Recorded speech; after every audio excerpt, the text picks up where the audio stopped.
All right, so lesson 6.5, we're going to be looking at point slope form today. So we just finished slope intercept, y equals mx plus b. That's still going to be involved here.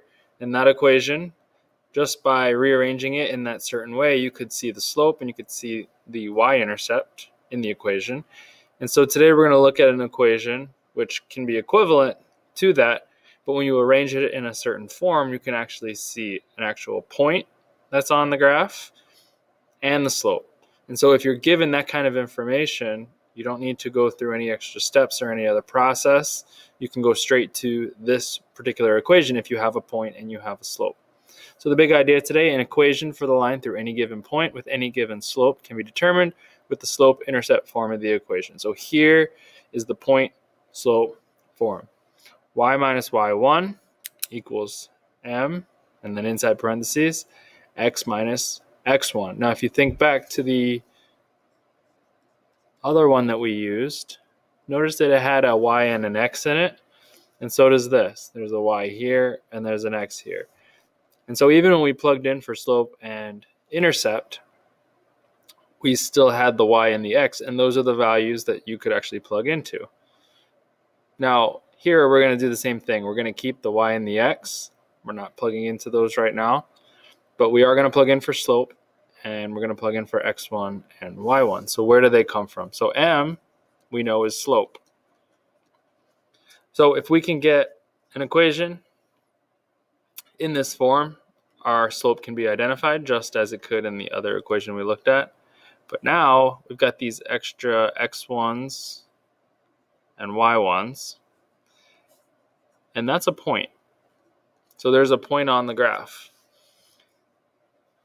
and that's going to go right here. So your x from your coordinate goes right there, and your y from your coordinate goes right here. Now, one thing I want you to notice is there's a minus in front of each, but those actually represent a positive x and a positive y. So it can be a little confusing at first because we're so used to seeing a minus and that means a negative. But in this particular equation, we want to see a minus. Okay, if we see a plus, that means this equation was changed. And it's changed because you plugged in a negative. And instead of writing minus a negative, it goes plus plus, and we just put plus. So we'll get to that in a second. But the actual equation has minus signs. So if you plug in positive numbers, they stay minus signs. The only times these will change to a plus is if you actually plug in a negative number, and minus a negative becomes plus. Okay, so let's jump right in and take a look. So example number 1, we're going to find an equation for a line with the given slope that also passes through the given ordered pair. So if we were given this and we said graph it, we would start at this point, and then we would use the slope down 2 over 1, down 2 over 1, and we could graph it. But now we want to just write the equation. So we can't use y equals mx plus b because while we do have slope, we don't have the intercept. Okay, we just have this random point on the graph that's also on this line. So now we're going to go to this new equation. Y minus y1 equals m x minus x1. So this equation allows us to plug all this in. And we're actually going to not just plug into this, but rearrange it and put it into this much more useful y equals mx plus b form. But we can get from here to here given this information. So step 1, write down the formula.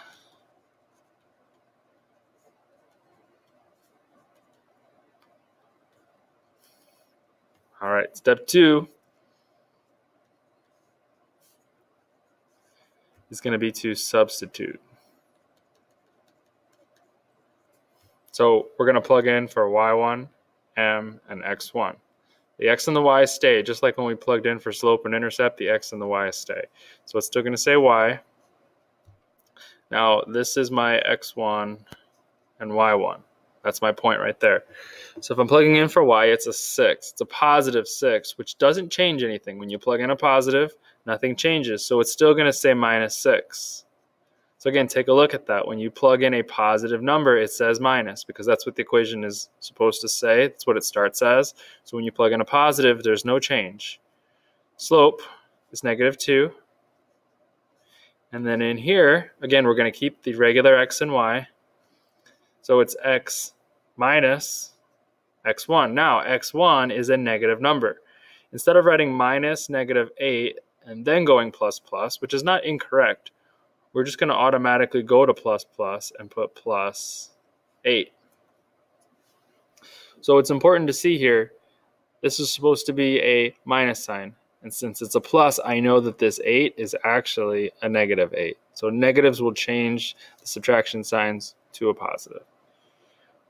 Okay, once we've got it like this, step 3, simplify and solve for y,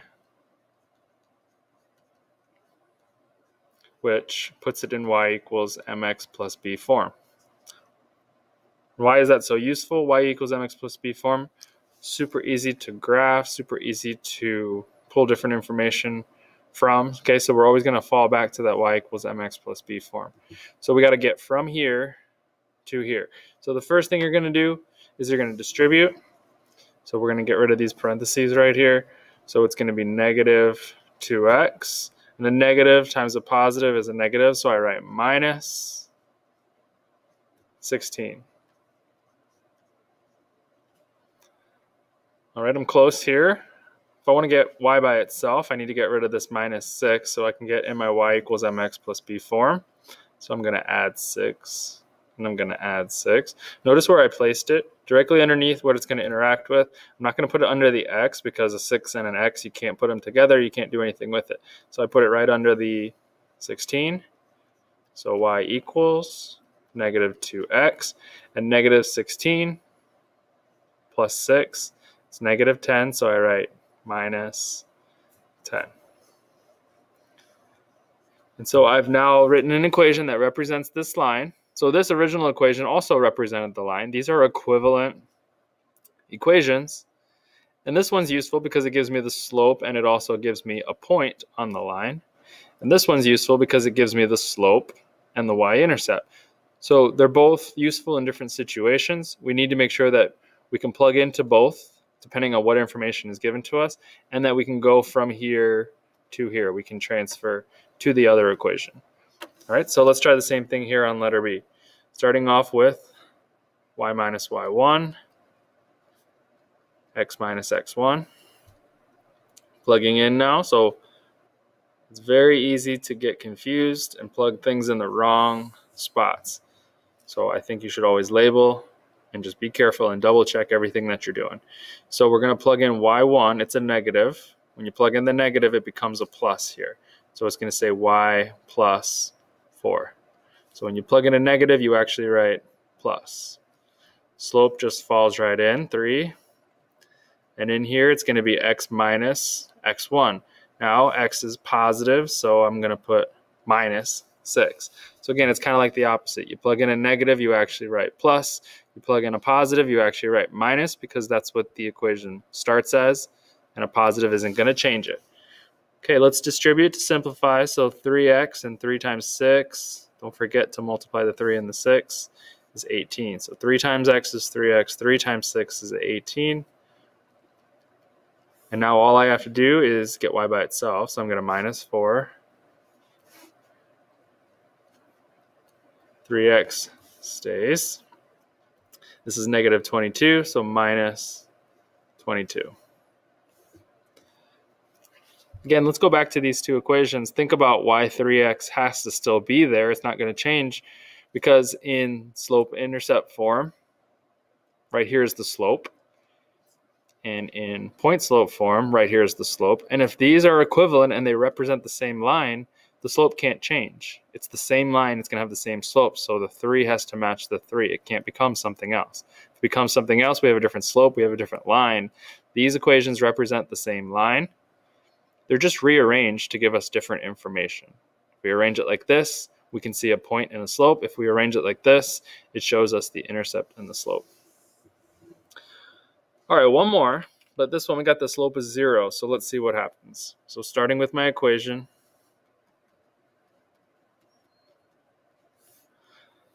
plugging in for y1, remember this is x1, y1.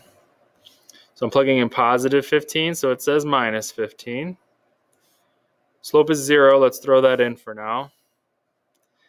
And then x minus x1, I'm plugging in a -6, so it actually goes plus 6. Now, when I distribute this, everything's going to be 0. 0 times anything is 0. So this whole side is actually just 0. And if I want to get y by itself, I'm going to add 15 to both sides. And y equals 15. Now, what do you notice about this? There's no x. There's no slope. Well, there is a slope. It's 0. So when you see this equation, y equals no slope and 15, the intercept's 15, so it's going to hit at 15. And there is a slope of 0. Okay, so that created the scenario where the x actually disappeared. So y equals 15. And we've looked at these types of equations and lines before. Y equals 15. So somewhere up here at 15, I've got this line and it has a slope of 0. Think about what that looks like. Slope of 0 goes straight across. So this point right here, -615, is up here somewhere. And since the slope is 0, this line is always going to be at 15 on the y. So there, over here, there's a +6 and 15 somewhere on this line. And we write the equation of this line as y equals 15, because anywhere we go on this line, the y value is 15. The x changes, but the y does not. All right, let's flip it over. So example number 2, let's find the equation for a line with an x-intercept of 4 and a slope of 2. So your x-intercept, going back to the definition on the front, that's the point where on a graph where it crosses the x-axis. Okay, so the x-intercept, kind of like the y-intercept, but it's on the x-axis. You don't have to draw this every time. I just want to make sure we are understanding. So we have a line. This is your y-intercept that we find in y equals mx plus b. And this is your x-intercept, where your line hits the x-axis. Now your y-intercept, if you think about it, okay, the y value is going to be something. So let's say that this is 5. It's 0, 5, because this point right here, the x isn't left or right, it's 0. And the same is true here with the x-intercept. My y value is 0. So let's say that this is x being 5, but y, it's not up, it's not down, it's 0. Okay, so it's 5, 0. So anytime we have an x-intercept, we know the y value is 0. We've got this point. So if we go up to here, find the equation with an x-intercept of 4, so it's hitting the x-axis at 4. We know if x is 4 and it's on the x-axis, the y value is going to be 0. Every x-intercept has a y value of 0. When you're hitting this x-axis, the y value is 0. So this actually represents a point of 4, 0. So they've actually given you a point, and the slope is 2. So if we're going to plug this into an equation, we can use the y minus y1 equals mx minus x1 equation. So we're going to use 4, 0 as our point, and x-intercept is actually a point because the y value is 0. So y minus, remember, x1 and y1, so 0. Slope is 2, x minus 4. Now this 0 is going to just go away, so it's already in y equals form. We just need to distribute. So 2x minus, don't forget to multiply the 2, 8. Boom, nice and easy. So once we realize that an x-intercept of 4 is actually a point, 4, 0, it makes our life actually really easy, and we can plug into this point slope form. All right, example 3, how does this show up kind of in a word problem? So it says in 2006, population of Alaska was this. It was increasing by this per year. So we got to figure out what's the slope, and we got to figure out how do we use a point.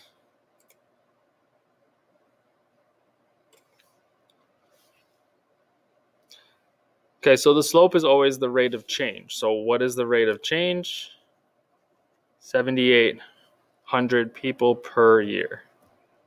Let's go ahead and put the label so we understand what we're doing. So that's what it's increasing by. Now what's the point? So if we're going to have a point, we need an x and a y. And this is going to be our x1 and our y1 when we plug in. So we're going to have two pieces of information that match each other. So in this case, the two things that match is the year 2006 and this number of 664,000. Okay, so in 2006, population of Alaska was 664,000. Okay, and then in 2007, we're going to have a different value. 2008, we're going to have a different value. So we can call this an ordered pair or a point. And so if we're going to write an equation, we'll fall right into this point slope form. And we're going to plug in this x1 and y1 and our slope. So our y is that 664,000. Our slope is 7,800. And our x1 is 2006. Okay, we need to kind of simplify this. So I'm going to leave this side alone for now. I'm going to distribute. So 7,800x minus. Then you got to multiply these two. Get this big number. You would use your calculator, of course. And now to get y by itself, we have to add this.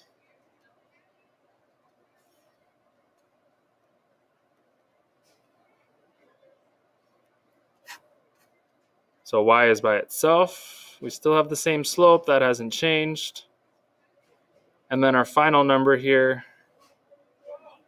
looks like this.